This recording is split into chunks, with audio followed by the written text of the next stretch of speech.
If you love D&D and Critical Role, you're going to love this podcast as I dive into their animated series, The Mighty Nine, their new Campaign 4 gameplay, and much, much more. I'm Yasmin, and you're listening to the Mostly Ridiculous D&D podcast.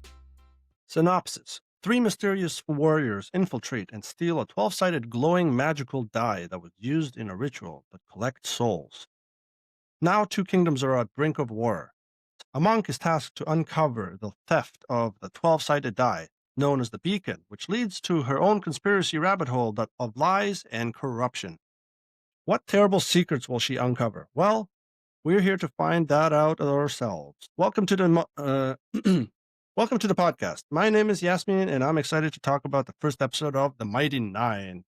This animated series is special to me because this campaign is what got me into D&D.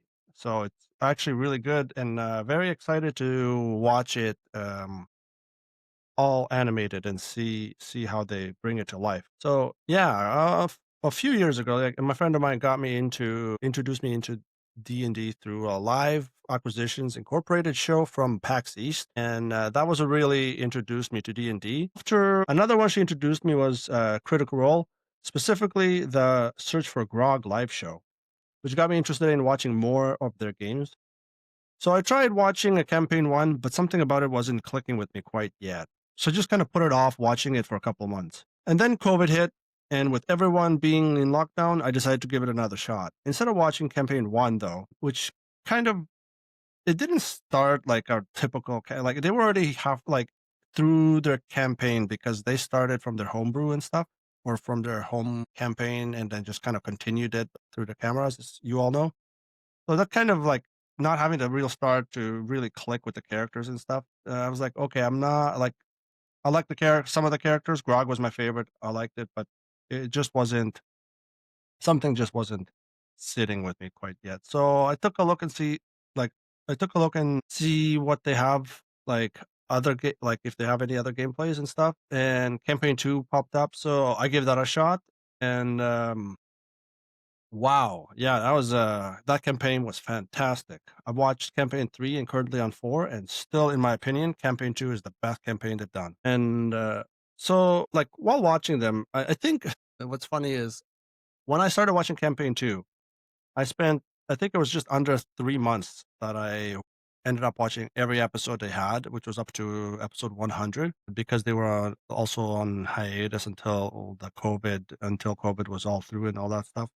So I ended up watching 100 episodes with like less than 3 months. Yeah. So yeah, and for those of you who know how long that is, that's crazy. I think, at least I think, because that's my first time really going into D&D, like actually going into watching a gameplay. So 3 months or just under, that's about like 2, sometimes 3 episodes a day I'd be watching it. Yeah. So it kind of what got me through halfway who got me through like the first 3 months of COVID. And one of my favorite characters from here was definitely Jester. I think that's most people's favorites. But Ford as well. I really like Caleb and Caduceus. I think those are my top 4. Not slash Beth was also up there, but again, like yeah, Sam's character was quite funny. I think that was my first time really like getting to see who Sam was as a D&D player. All of them really, but Sam was like really one of the funniest in there. But the character, for some reason, for Travis, really gravitated to. Like I really gravitated to his character. So it was really good to watch all of their dynamics, and I think that's what really was so much fun to watch campaign 2. And all the campaigns really is just their dynamic, their interactions, like how they just play the game together. And I think that's probably what made campaign 2 the best. It's like one of those things that just clicks very well, and you just have like a perfect recipe essentially. I think campaign 2 was like the perfect campaign recipe that they had.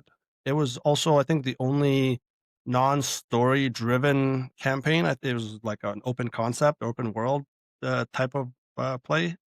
And I think that's probably what, for the most part, or at least for me, kind of did, like, for me was what probably made it feel more D&D-ish, if that makes sense. I'm not sure if, like, for me as a player, if I really want to stick to a specific like storyline and stick from point A to point Z, you have to follow that kind of thing.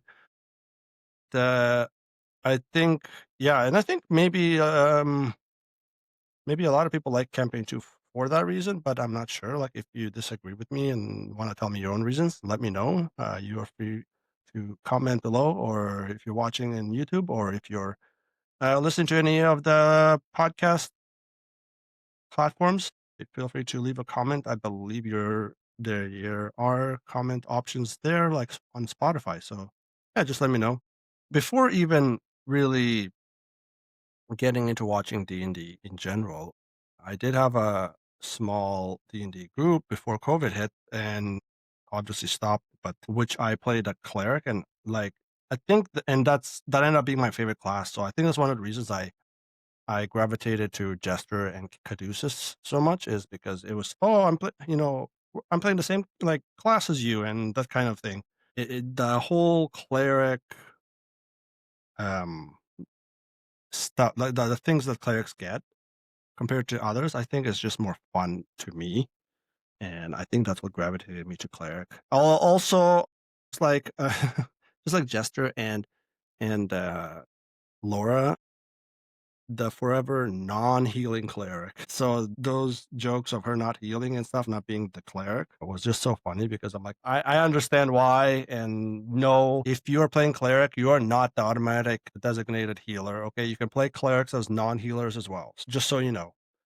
Um, all right, so I think maybe we should get into this episode and see. Let's talk about some of the things we saw from this episode and what we liked and didn't like. So the episode starts off with the ritual. It will be a Luxon or the beacon ritual, where apparently to be reborn, you have to die on purpose. On in campaign 2, when Matt described what the beacon is for, I was under the impression that, hey, you die of natural causes, your soul kind of disappears into like just something about the Luxon reincarnates you. But we weren't sure how the beacon was used unless he did describe that how the beacon is used to do the ritual, and I just forgot, but I'm not sure. Maybe that's something I can do in the future is do a rewatch of campaign 2 and see what we memory retains and what we missed that maybe might make the campaign 2 even better than what I remember. But anyways, yeah, so I did not know that the beacon just requires you to kind of kill the person to absorb their soul to reborn them, which was that was kind of what surprised me. I thought it was just like, hey, you died in battle or you died of natural causes. The soul just kind of leaves your body and goes to the nearest beacon or the nearest whatever it was that's supposed to take your soul. But I wasn't really sure. But this gave us this is kind of what clarified it. I'm not sure how I feel about committing murder to justify reincarnation. So that's just my opinion there. And then right after the said moider, there's a big explosion, and there's intruders that are infiltrating the castle or palace, or is it a castle palace?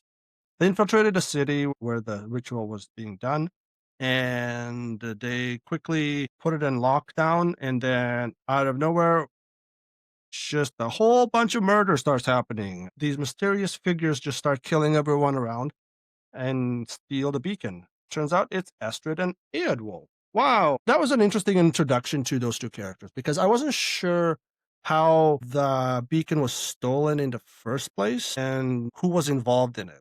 I guess in the gameplay it was just stated that it was stolen. It wasn't I don't remember if there was any specific or particular person that was named to have stolen the beacon, despite you know, finding out later, spoiler alert, I think Essex being the one that was involved with it. But I don't think there was like a mention of any specific character that went in, stole it, and then, did that. So I think this is a nice tie in of the two characters of Estrid and Edwulf, of introducing them, giving a more backstory to us, the viewer, so that for future storylines. And then the intruders managed to get the beacon, try to escape, do a whole bunch of killing on the way, and then they're almost caught, and then their last kind of effort was to crack open the sky. They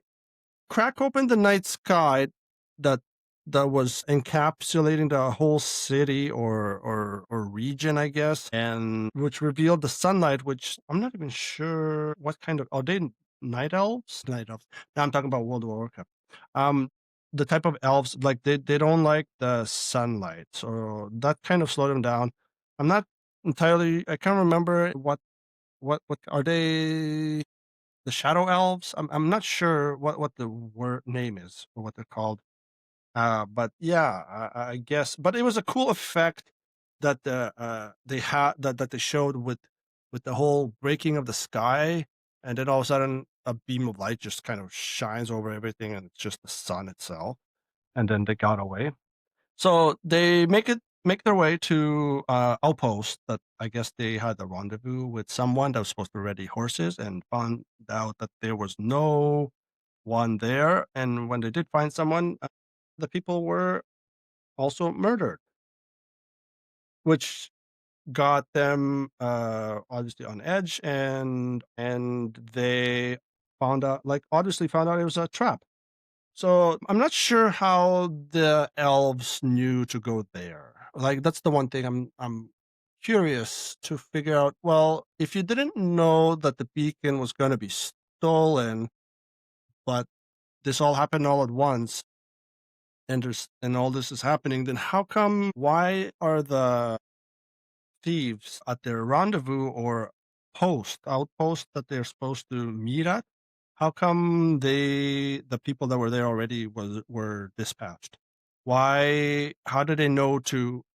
That's what I'm confused about. Like, how did they know that that's where they would go? That's where people were waiting for them, and how did they know that they were involved? So that's what I'm curious about. And also, so if they knew about it to take care of the outpost ahead of time, how did they let three people break into the palace or castle or the area even happen in the first place? So that's kind of what I'm thinking. Like one of those things is not matching up. Does that make sense? So I'm just kind of confused about that, unless I'm missing something. So if I'm missing something and something's not making sense to me, and let me know, because I would really like that to make sense. Because I'm just really confused as to why why there was already a planned ambush at an outpost of what seemed to be out of the blue attack, or out of the blue break in and assault to get the beacon. So I just want to know where that really kind of came from. Like how did they know to go there out of all the places and to do it ahead of time? Like if that makes sense. But anyways, spending too much time on that point. So yeah, and when the ambush happens, they get a huge explosion. It was like set off. What, I'm not sure if it was a bomb or some kind of spell or something. We just see from the wide angle distance shot of just an explosion happening, and that's where the scene ends. After the opening credits, or opening, animations, which pretty cool. The sound is pretty cool. The music and everything, it just really brought back a lot of the nostalgia of watching campaign 2, and the feels that the music, the theme song is just so cool. And I hope they have a full, not just like a 10-second, 10-20 second intro soundtrack. I hope they have a full animated version, like opening sequence. After that, we are met or introduced to Caleb, who was in the middle of being mugged by the worst muggers I've ever seen. Yeah, I'm not sure what these muggers are. They like just go.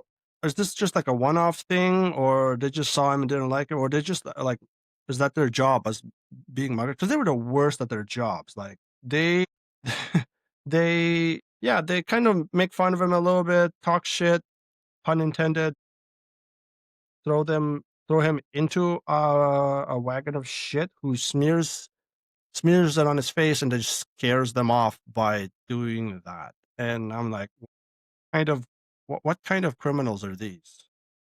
But it was funny. It was a little funny. It was a little weird and grossed out.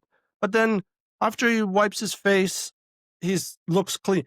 Caleb does not look dirty in this in the show. He is supposed to be dirty, supposed to look, but he doesn't look dirty to me. Am I the only one missing it? Like, am I the only one who thinks he doesn't look dirty?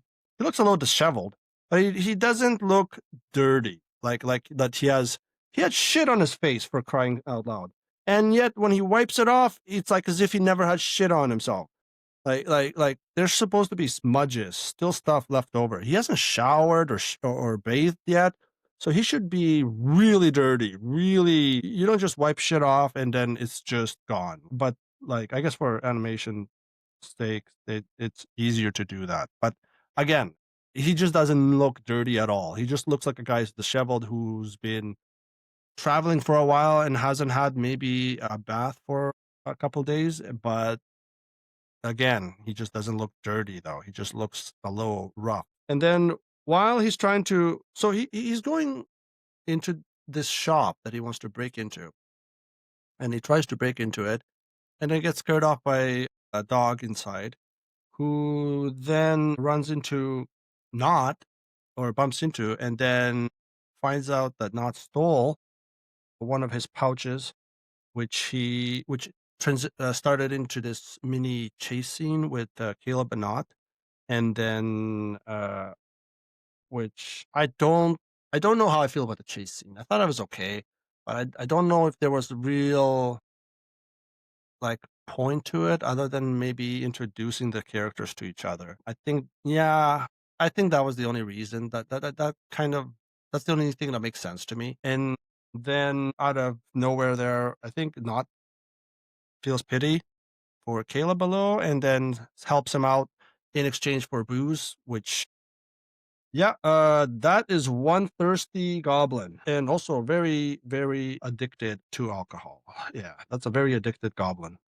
So they decide to help each other for each other's own, like, yeah, for its own benefits. And when they break into the shop, they find the shop with so many crates and cages and so many like animals and creatures and all manner of beasts and whatever else just locked up inside. And whatever Caleb's looking for is apparently in this, was it? I don't know what it was. It shit?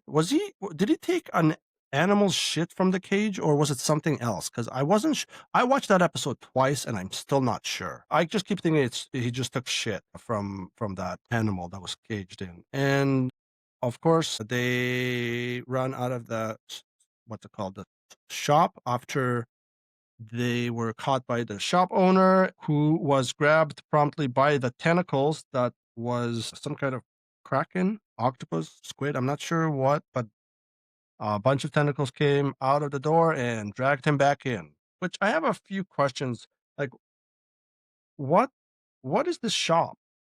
Why does the shop have so many of these animals? Is that legal? Is that legal, or is this an illegal shop? I'm not sure what's happening here. I would just like to know what kind of shop this is. Is this a smuggling? I think it's a creature smuggler shop, or unless it's legal, I'm not sure. So if somebody else knows about that too, or would like to know, just, yeah, comment and let me know what your thoughts are on that as well, because I just don't know.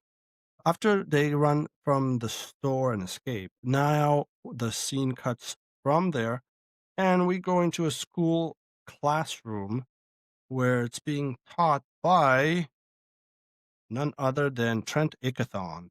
So I'm going to call him Trent Ikithon, Thong, because he is an Ikithon, and the scene just shows what a terrible human being he is. Oh my god. First of all, I have so many questions on this too. I have so many questions on this because one, he has a person tied to an altar, a table, something in the middle of it, like in his classroom as a display. And the person's just tied up and gagged. And nobody says anything about that. Nobody's like, hey, why do you have this furbolg tied up? I think that's a furbolg.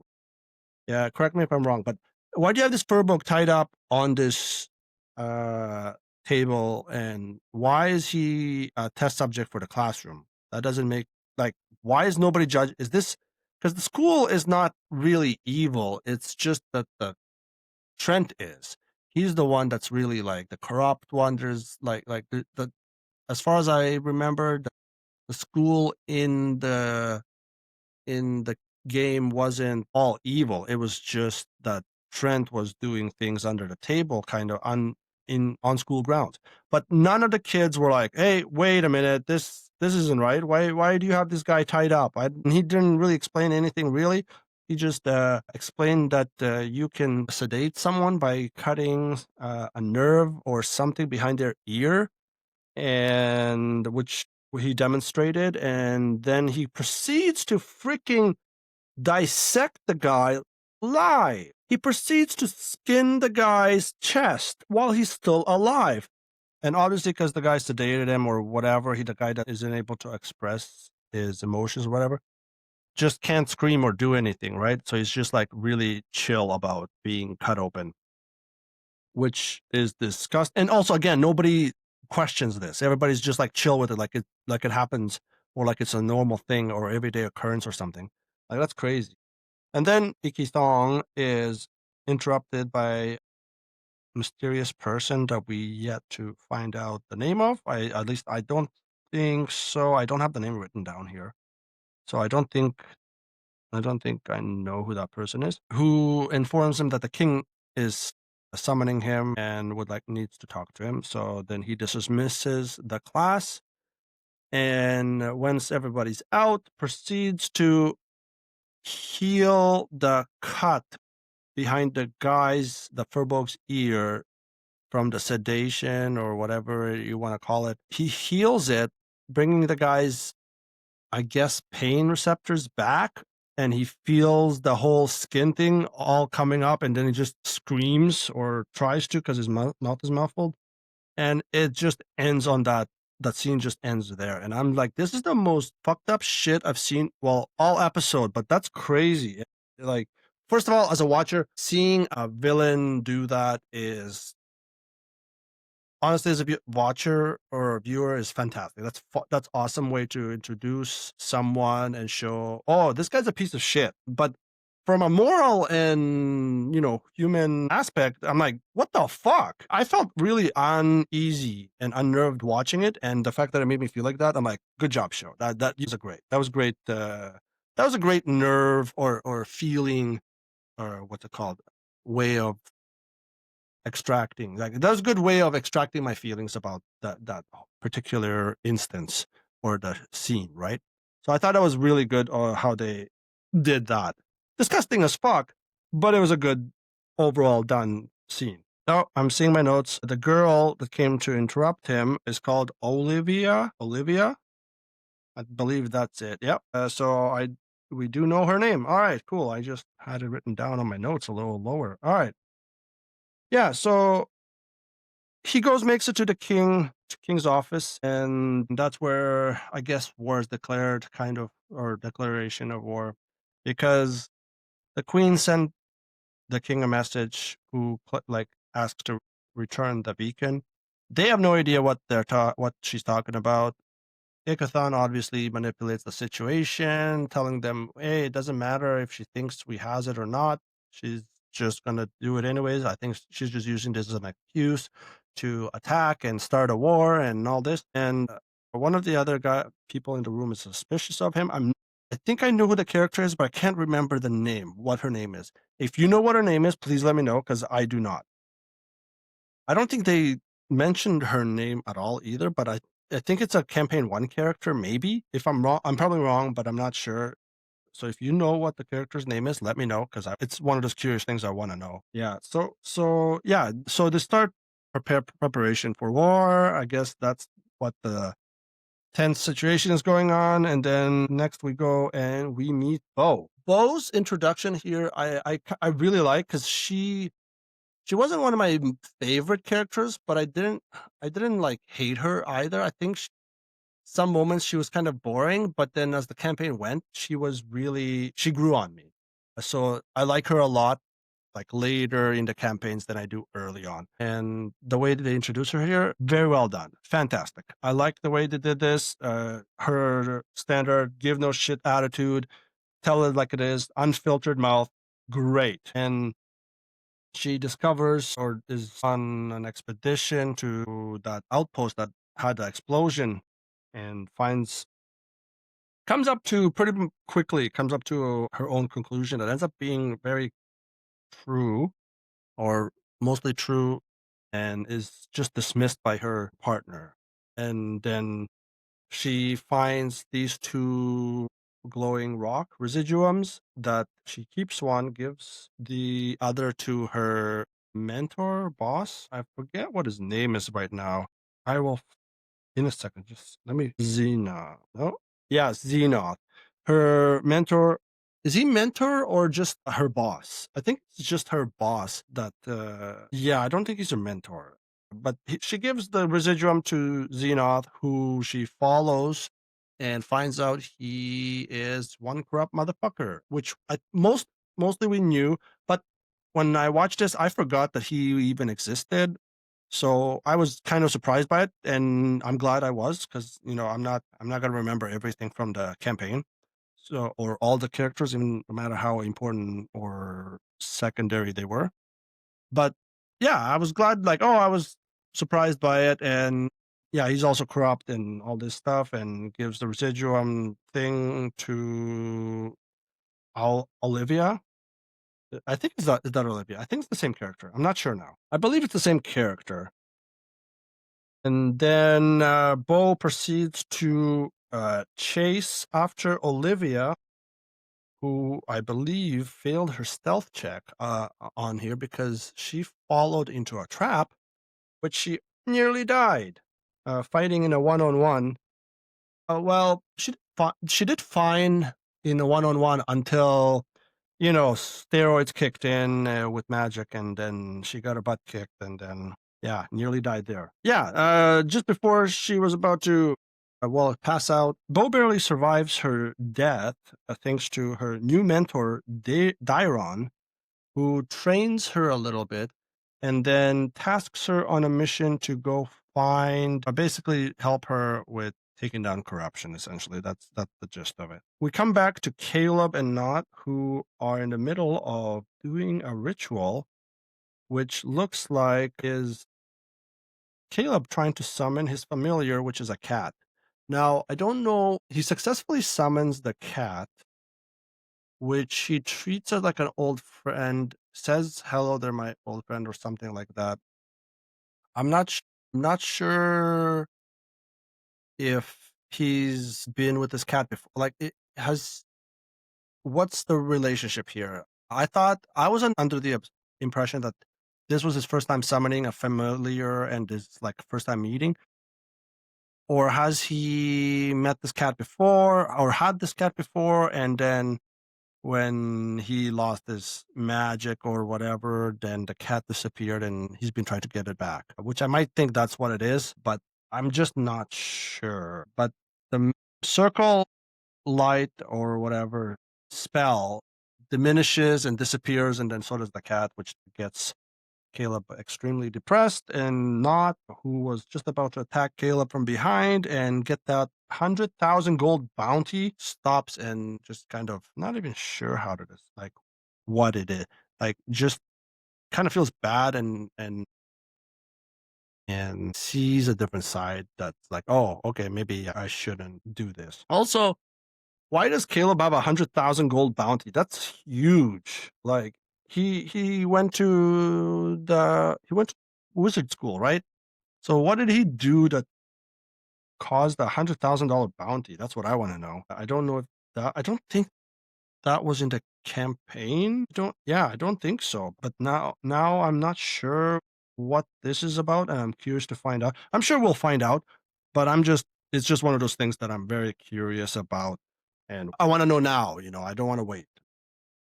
We cut back to Trent Ikithon, where we discover one of the third wheel that was severely hurt in the explosion is lying on the table, and Trent Ikithon puts him out of his misery.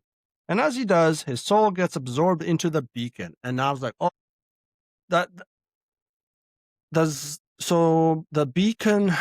I'm not sure how that works. So does the beacon now just absorb any dead souls that are near it, or was it like faithful, dedicated, like not followers, but like like religious like type of people that believed in the Luxon and that were followers of that were the ones who were permitted to have their souls absorbed and be reincarnated.